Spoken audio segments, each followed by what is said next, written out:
Syngenta Canada and C&M Seeds present the Wheat School on RealAgriculture.com.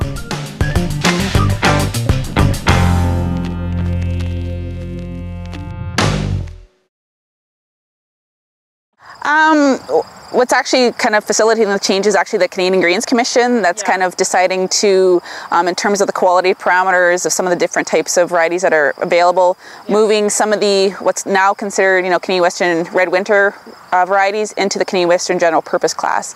And for here in Manitoba, CDC Falcon is obviously an extremely popular variety. I think most of the times it accounts for close to 75% of the acreage here in Manitoba.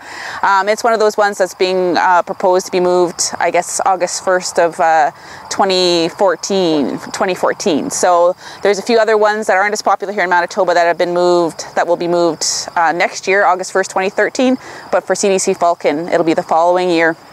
So another year of, another transition period, I guess. And so for here in Manitoba, a lot of producers are looking at some replacement varieties for that CDC Falcon if they're targeting that milling type of wheat. So right now there's kind of two that are being, grown and expanded for commercial production. It's both Flourish and Moats. Both will be distributed by CCAN, and they're in seed increase right now. And we do have some data from our Manitoba Crop Variety Evaluation Trials, or MIGVET as it's commonly called. So producers do have some kind of homegrown data to kind of look to see how they're performing. And, I kind of always say don't always look at yield potential, but also kind of the other agronomic and disease parameters as well to kind of see how they'll kind of fit for here in Manitoba. Right.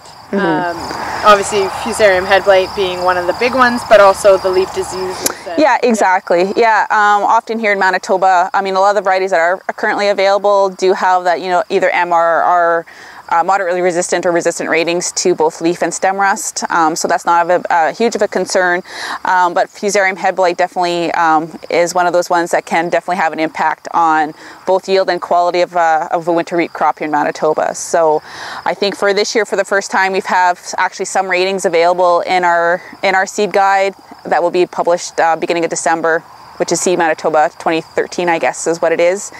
And then we also had just put out a release, I think it was about a week ago, showcasing some of the 2012 data and also having some of those new ratings in there for Fusarium head blight, trying to give producers an idea of how they perform. Yeah. For the most part, most varieties are either still moderately susceptible or susceptible, but there's a few that are coming on board that are, seem to be improving in terms of the resistance to Fusarium. So something to keep an eye on for sure. Yeah, good. Our first recommendation is always the soil test, so that you always know kind of what you're working with in the first place. So we always recommend soil testing.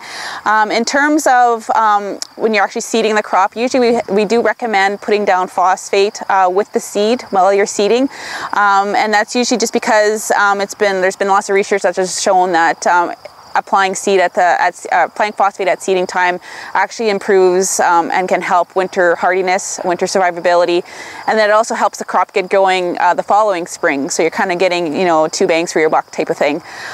In terms of nitrogen management, here in Manitoba, I think we've kind of moved away from any fall application and moved more towards spring application. Just in terms of what the plant needs in the fall, it actually doesn't need that much in the fall. And actually too much nitrogen can actually make the plant grow too much, where then you're going to be impacting the survivability or the winter hardiness of that plant.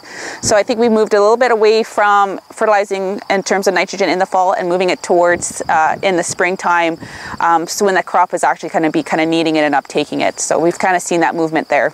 And what's the recommendation in the spring as far as the crop stage that you're going to go in and we want, as soon as you can basically get out there in terms of when the crop is actively growing and can apply that fertilizer, usually that's kind of when we say to get out there. It needs it, kind of at that tillering stage. It's starting to use, it uses about 30 to 40% of its nitrogen kind of at that tillering stage, so you need to have that nitrogen on by that time.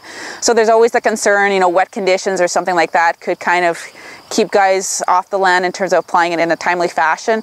But then there's also, the aspect in terms of fall applied, you're also maybe in a situation where you may be losing some of that as well. So I think we've kind of moved towards, like I said, spring applications and just trying to work with Mother Nature and trying to get it on in a timely fashion in that regard as well.